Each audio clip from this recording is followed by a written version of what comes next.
The following is a presentation of the Championship Racing Network. Crossed Flags, a racing podcast. It's your midweek fix for racing news and information. Brought to you by the Championship Racing Network. Now let's head trackside to join your hosts, Steve West and Matt Nicholson. To the latest edition of Crossed Flags, and welcome, already to the end of February, which means this weekend, busy weekend.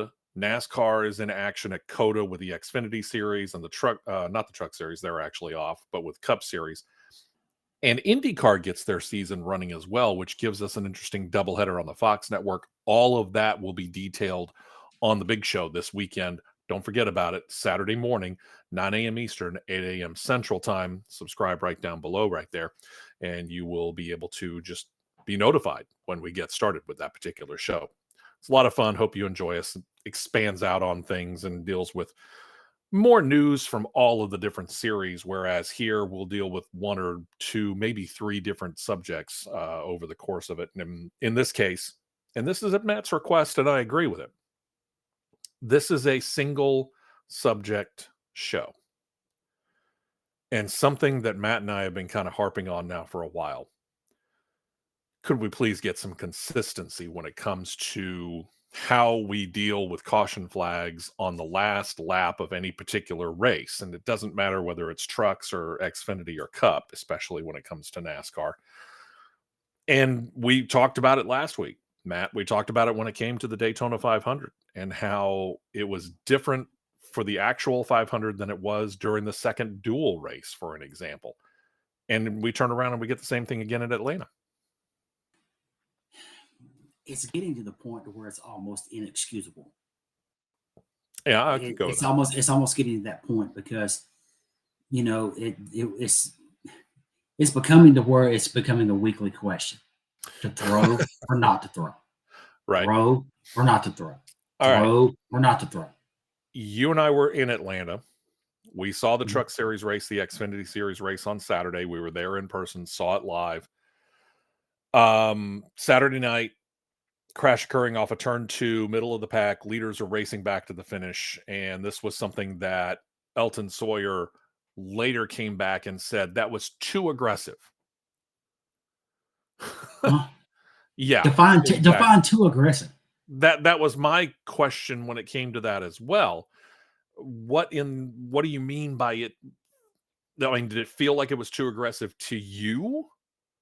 Because this is a judgment call in the long run. You and I were up there in the press box, and I got to admit, when that wreck happened, the first thing I did was my eyes went straight down to the flag stand because I was expecting it, and it didn't happen.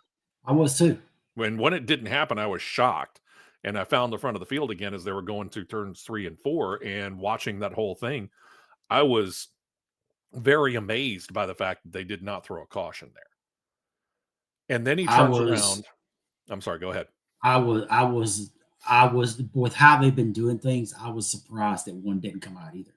Yeah. I was very surprised. So Sunday morning, we're back on track property and we're doing a couple of rounds and, you know, looking up and down the grid and doing all the stuff that we would do before we head up to the press box to catch the. And in that process, you got a text or an alert, I guess is really what it was, about a news story talking about Elton Sawyer and that decision from Saturday night. Mm-hmm. And the headline kind of blew our minds. Yeah. Go ahead. Go ahead. Yeah. It was because you literally seen me when I looked at it. I went, huh? Uh-huh. You and I were both baffled by that. Yeah.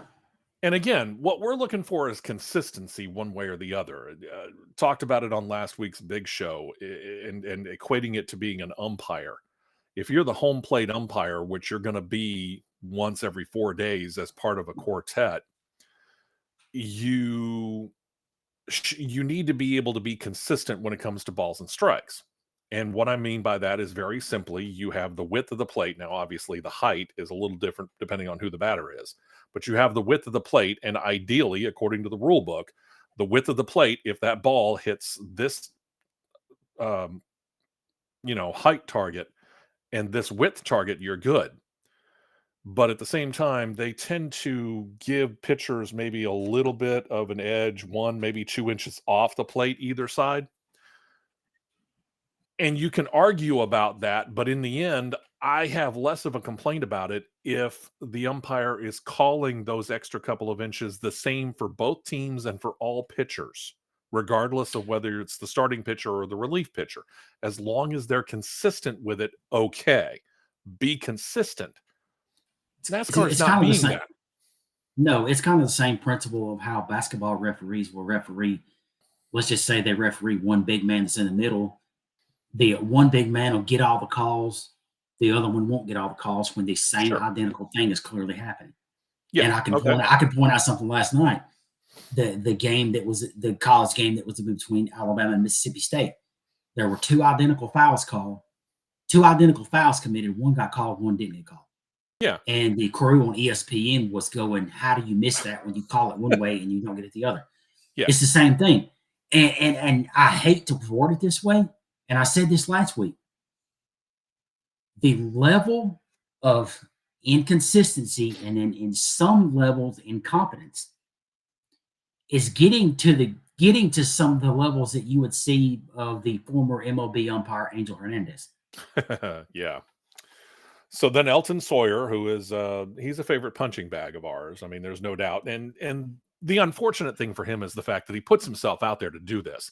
He shows up every single week on Sirius XM satellite radio and talks about it on Tuesday morning with the morning drive, which in some ways is not the worst thing in the world because you can ask some questions that you wouldn't normally get the answer to if you're talking to a driver or a crew chief or even a car owner. And it doesn't matter what show it is, whether it's on our level being a local thing or something like Sirius XM, which is basically the entire continent of North America.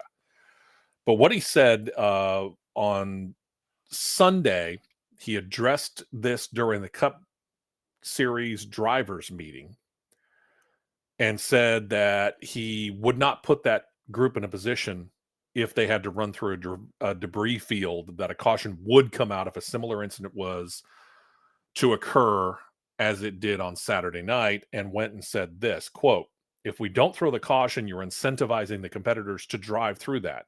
So if you look back over the last week or so, 9 super speedway races that we've had, if you count the duels and the ARCA race, everybody's on top of each other. So the element of that last lap caution is there, as we've seen. It's on the sanctioning body to make sure that we do our absolute best to get to the start-finish line under green, but there is conditions and situations where we need to throw the caution, and we're going to err more on throwing it than not."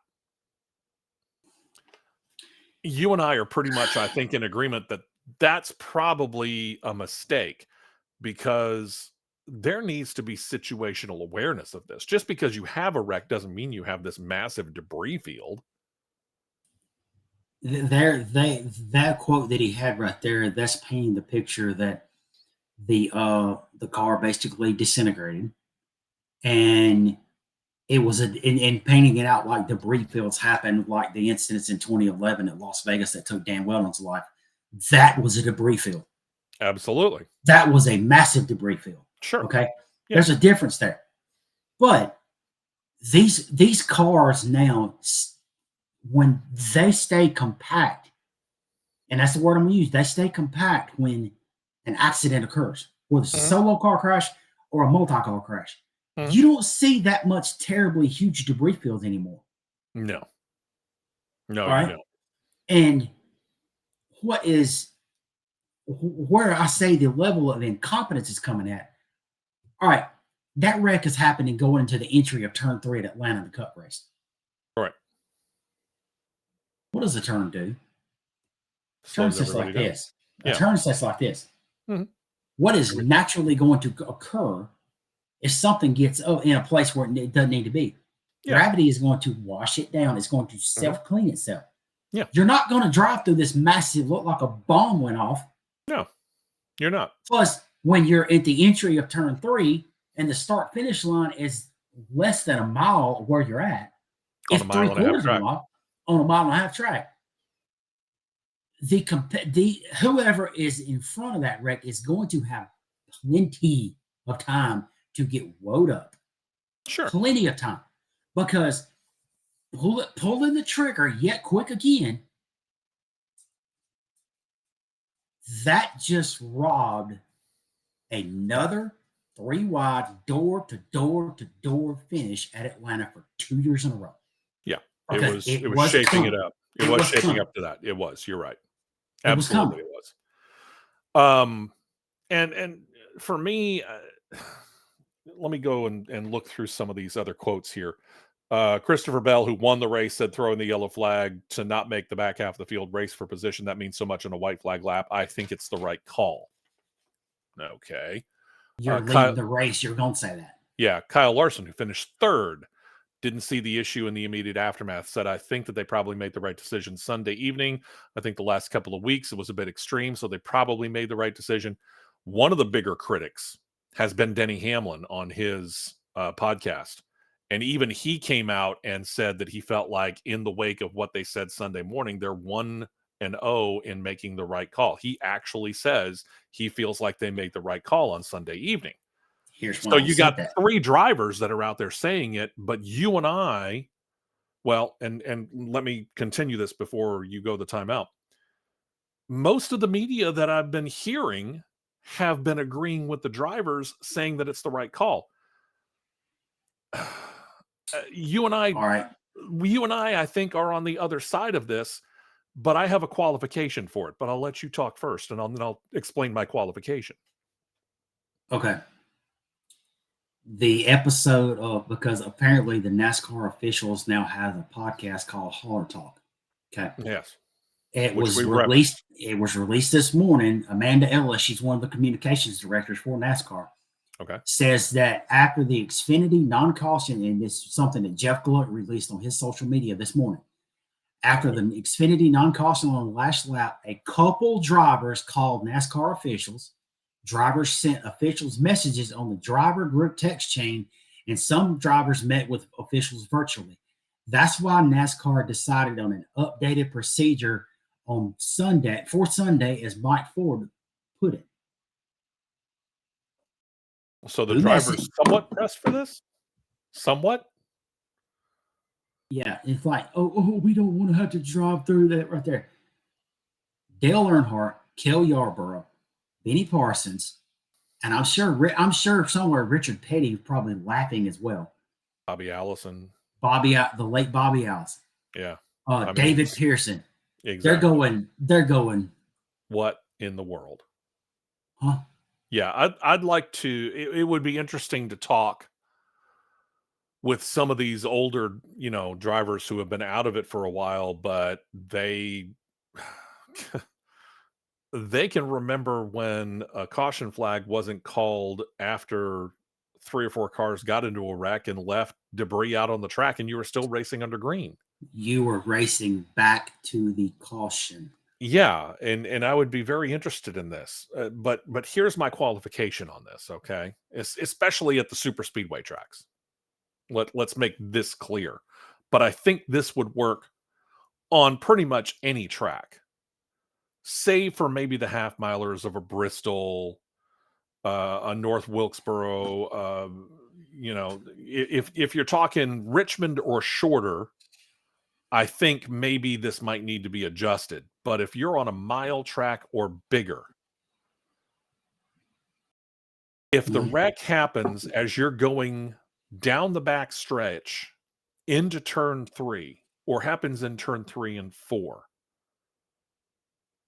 on the last lap, why are you throwing a caution? Because as you quoted, a race director from NASCAR, do you honestly think that in this situation, a driver's gonna let up off the accelerator? And his exact words was, heck no, and that's rated Y7 version. Yes, because we want to do that. We'll just say that what he actually said was a much more adult version. Very.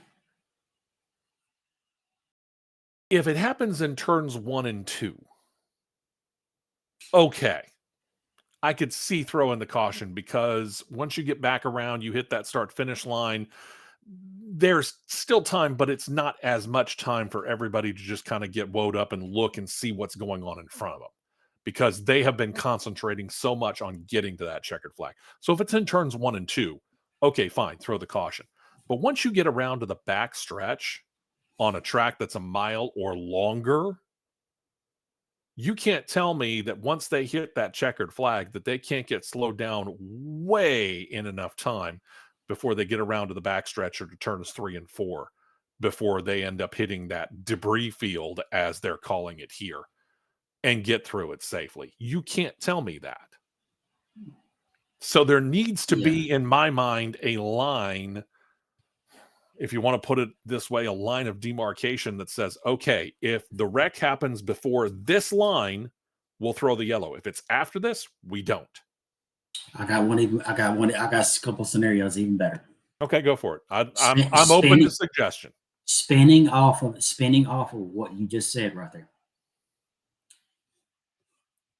You bring back the lines that used to be on the track, the scoring lines, the sector line, you call it the old sector lines. Yep. There used to be 4 at Talladega minus the start finish line. Sure. Turn 1, turn 2, turn 3, turn 4. Mm-hmm. You take the racetrack and you put it into quad sections. You call it quad 1, quad 2, quad 3, quad 4. Mm-hmm. But you take that other line and you shift it around to turn 3 line, and you shift it to probably the center of turn 4. Okay. Just hear me out. I'm just picturing it. Yeah. At a 1.5 mile true intermediate. Not Atlanta. That's why I said true intermediate, because Atlanta falls under a super speedway racing form now. Right. Okay. In a couple of weeks, we're going to Phoenix or Vegas. If the front 3 cars, because true intermediates, you can have the front 3 that's under a blanket, or you can have the front 3 that may be 2 seconds apart. Sure. You can go either way. If the front 3 have not crossed that demarcation line on the white flag lap, you throw the caution if a wreck occurs. If the front 3 have surpassed that line, you race them back. Because you know why? Because when you're apexing out of 3 into 4, guess what's in sight? Start finish line. The score, the flag stand. Yep. You let it go. Yeah. Super speedways. Now, road courses, these ain't even in the picture. Yeah. And we'll get back to the road courses. We'll talk about that in a minute. Super speedways. And you're including Atlanta in this. I'm including Atlanta in this right here. You use the middle of 3 and 4. No, use the middle of turn 4. Okay. Well, let's dub it down even further. You use that quad 4 line out of turn 4, the old school scoring line out of 4. Mm-hmm. You use that as your line. Okay. If your front 5 cars have surpassed that line, put the caution flag in your pocket. Yeah. Hold on to it. I got you. Let them go. I don't know. Use that as the old school overtime line. If they surpass that line, let them go. Because at Talladega, Daytona, and let's call it Atlanta too, by the time you hit that line in turn 4, you are within sight. Yep.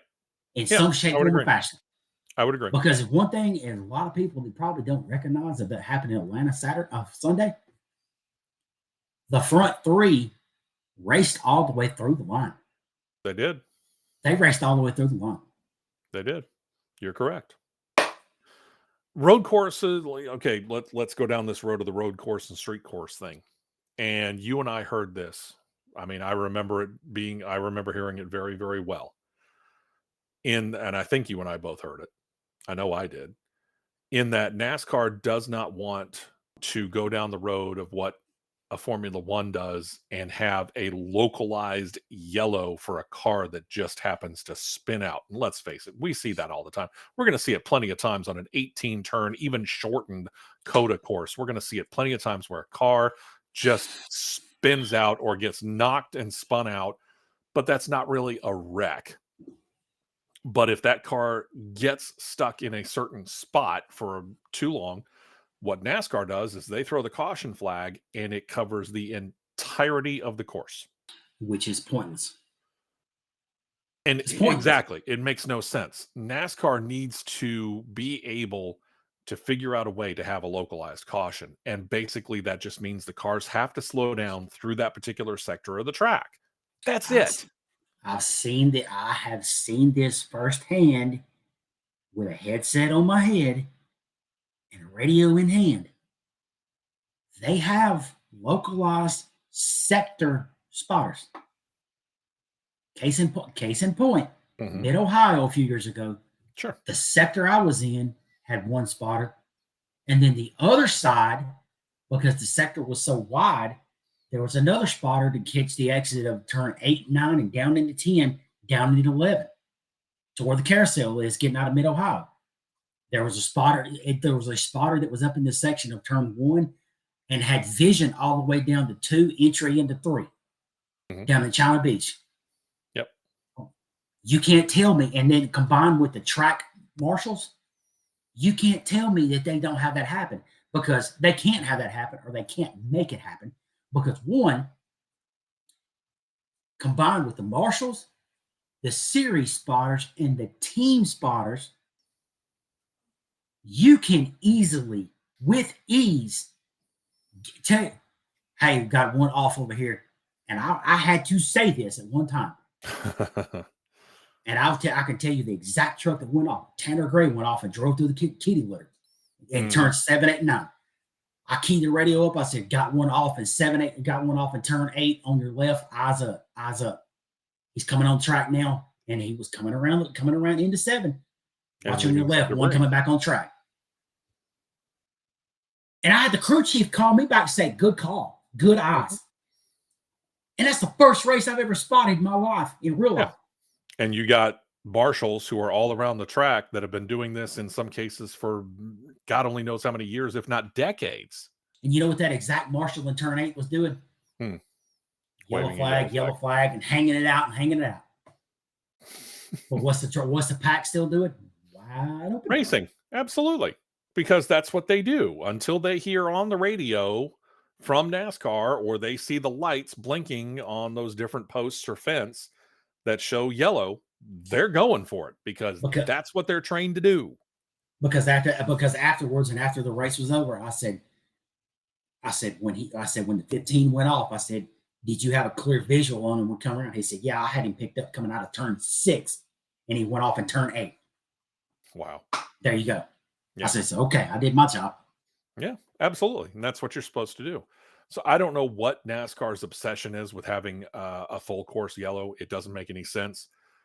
It's not that hard to do a quick judgment and realize, okay, this isn't that serious. Let's throw the local caution. And if it turns out that we need a full course yellow, we can always adjust to that. But let's start small and then work big, instead of going big and then going, you know what? That could have been nice and small, but we don't have a caveat for that rule.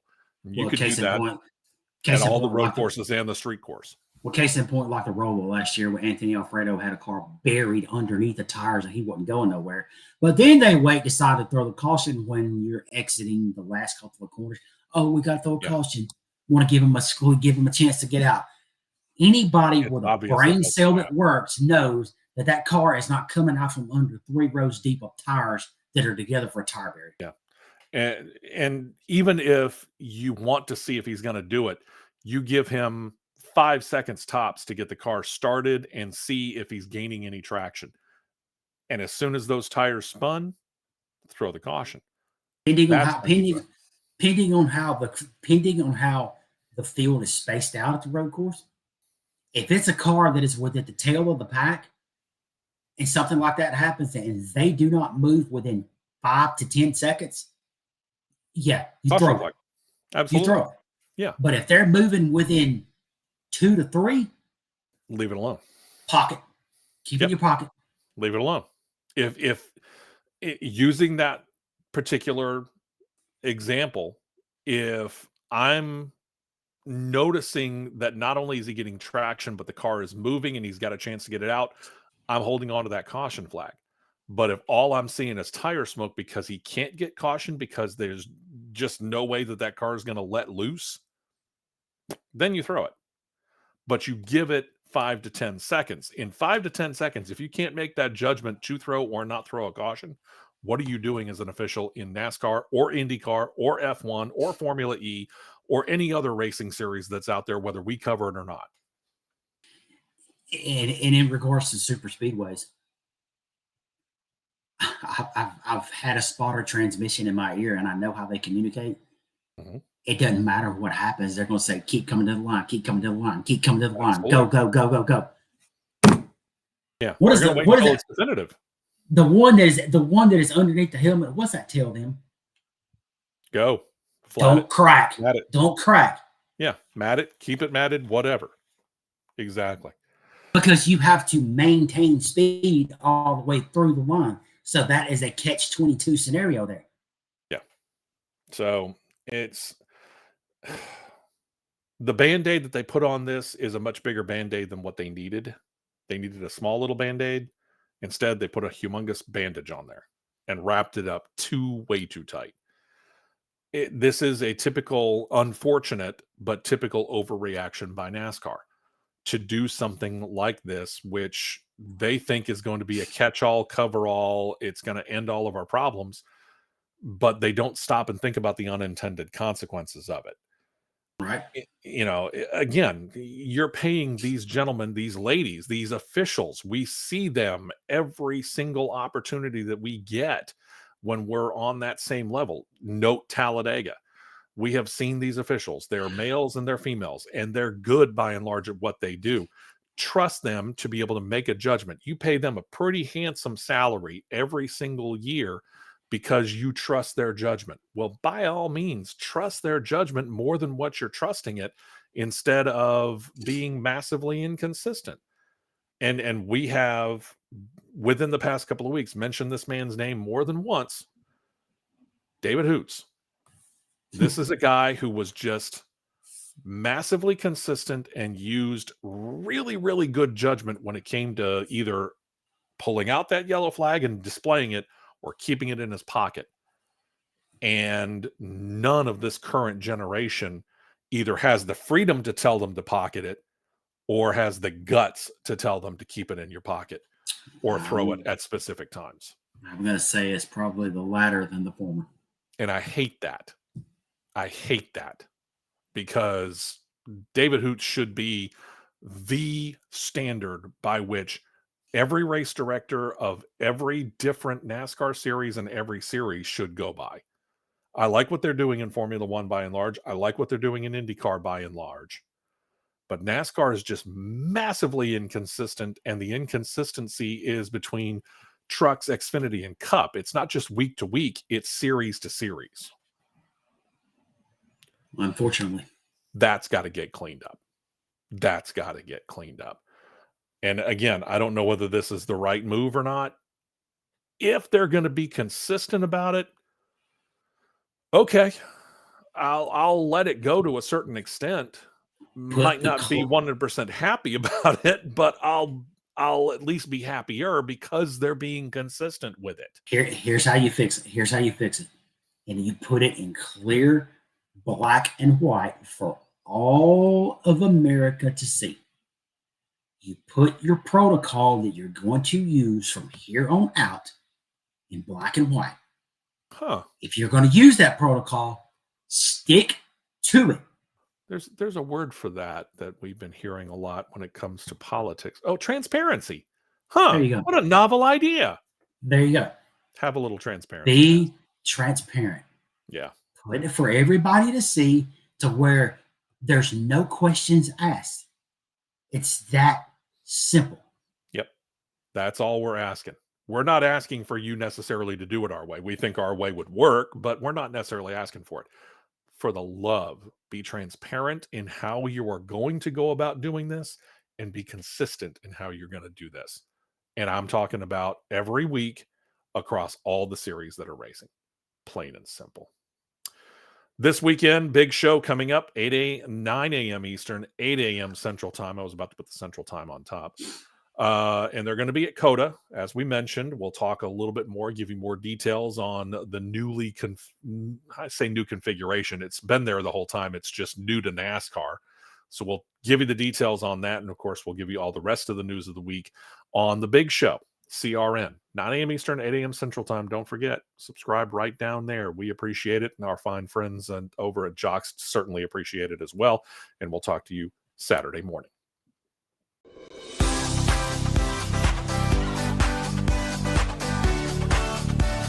You've been listening to Crossed Flags, a racing podcast. For more content like this, subscribe to CRN Live on YouTube, and you'll be set to catch the 2-hour live show every Saturday morning at 9 Eastern, 8 Central.